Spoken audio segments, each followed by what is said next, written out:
அளவுக்கு அதிகமான பணமும் அந்தஸ்தும் இருந்தும் ஒரு மனுஷனால நிம்மதியா வாழ முடியல. காரணம் அவரோட மூக்குக்கு மேல வர்ற கோபம்.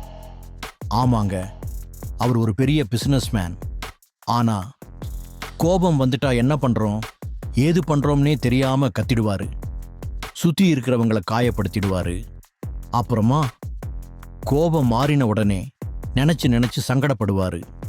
ஒரு நாள் இந்த கோபத்தை எப்படி கட்டுப்படுத்துறதுன்னே தெரியாம ஊருக்கு வெளியே இருந்த ஒரு ஞானியை போய் பார்த்தாரு. சாமி, என்கிட்ட காசு பணம்னு எல்லாமே இருக்கு. ஆனா இந்த கோபத்தால் என் நிம்மதியே போச்சு. நான் என்ன பண்றது?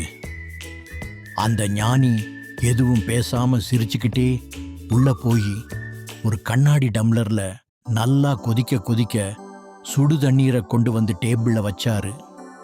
அப்புறம் அந்த பிசினஸ் மேனை பார்த்து, இந்த டம்ளர்ல இருக்க தண்ணியில உங்க முகம் தெரியுதான்னு பாருங்க அப்படின்னாரு. அவரும் எட்டி பார்த்துட்டு, சாமி, தண்ணி பயங்கரமா கொதிக்குது, ஆவி பறக்குது, இதுல எப்படி முகம் தெரியும்? ஒண்ணுமே தெரியல அப்படின்னாரு. அதுக்கு அந்த ஞானி, சரிப்பா, கொஞ்சம் அமைதியா உட்காரு, ஒரு 5 நிமிஷம் வெயிட் பண்ணுவோம்னாரு. 5 நிமிஷம் ஆச்சு. தண்ணி நல்லா ஆறி கொதிக்கிறது நின்னு அப்படியே அமைதியா நின்னுச்சு. இப்போ ஞானி சொன்னாரு, இப்போ பாருப்பா. அவரும் குனிஞ்சு பார்த்தாரு.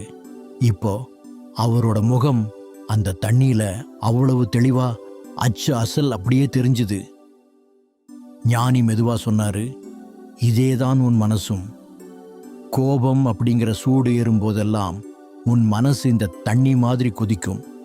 அந்த நேரத்துல உனக்கு நல்லது எது கெட்டது எதுன்னு கண்ணுக்கு தெரியாது. நீ எடுக்கிற முடிவுகளும் தப்பாதான் போகும்.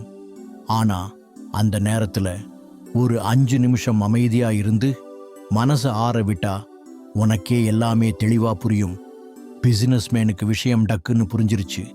ஸோ ஃப்ரெண்ட்ஸ், கோபம் வரும்போது வார்த்தைகளை கொட்டாம ஒரு 5 நிமிஷம் அமைதியா இருங்க.